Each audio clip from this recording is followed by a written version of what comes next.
The Steam Deck has changed gaming. More specifically, it's changed PC gaming forever. While the portable PC market has existed for years before the Steam Deck is what really blew it wide open. And there are many competitors here and there. Competitors gunning for Valve's perfect market. Though here's the real question. Are they really worth waiting for?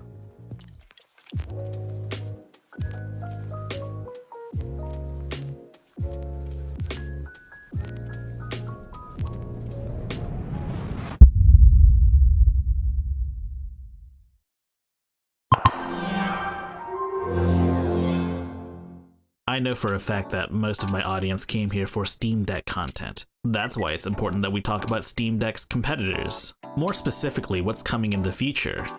Now you might be thinking, why not just buy from Valve? Well, there's several legitimate reasons as to why you would consider one of these. The first is that you probably won't be able to get a Steam Deck in a timely fashion. Valve is still processing day one orders. My second Steam Deck was also a day one order, and I only got an email for that on May the 23rd, 2022, a Monday. And yes, Valve has said that they're ramping up production, but the fact of the matter is, we're still processing day one orders. And Valve has made good with their promises on ramping up day one orders, which tells me there were significant day one pre-orders. And you know what? Many day one orders extend out to Q3 2022.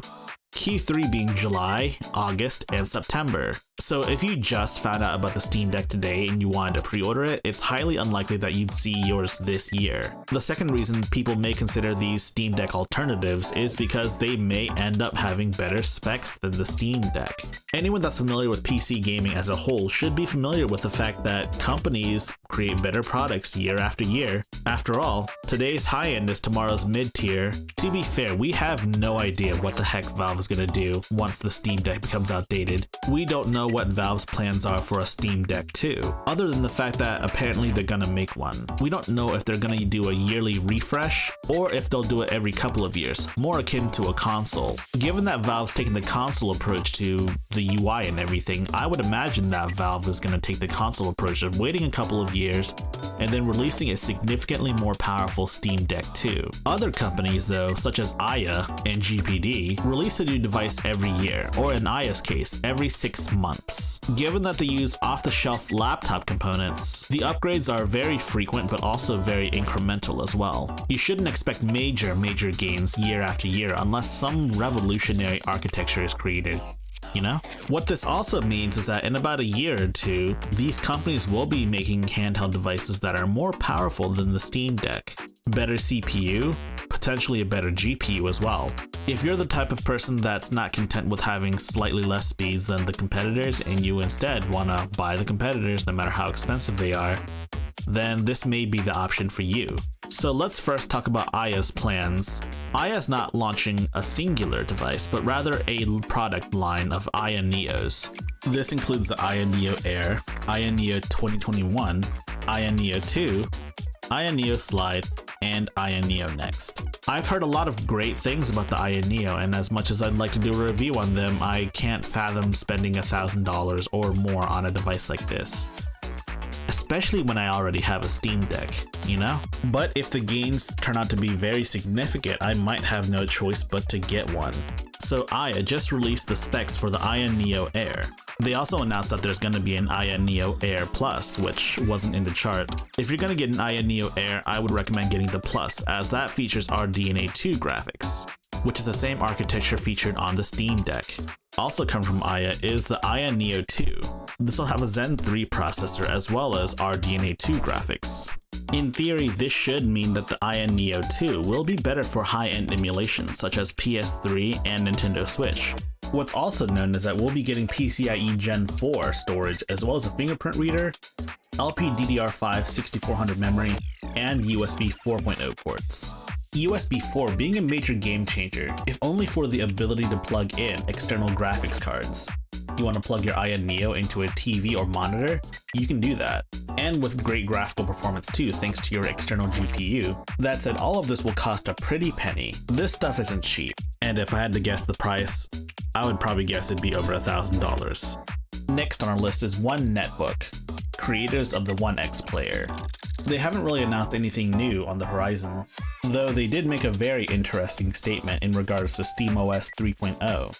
In an interview from WePC, One Netbook's Vice President Jason Zhang comments that the team has been working on shipping the One X player line of devices with a build of Linux or SteamOS in the future. Now yes, this is not straight confirmation that the next One X player is going to use SteamOS.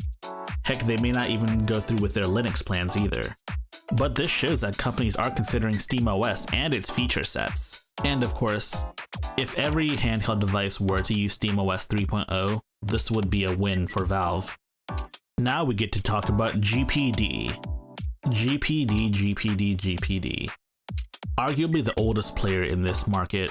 I used to be so excited for their devices, mostly because they were the first of their kind, the first good handheld gaming PC, and then every other company started making them. And the other companies' offerings do look quite a bit better than GPD's own offerings.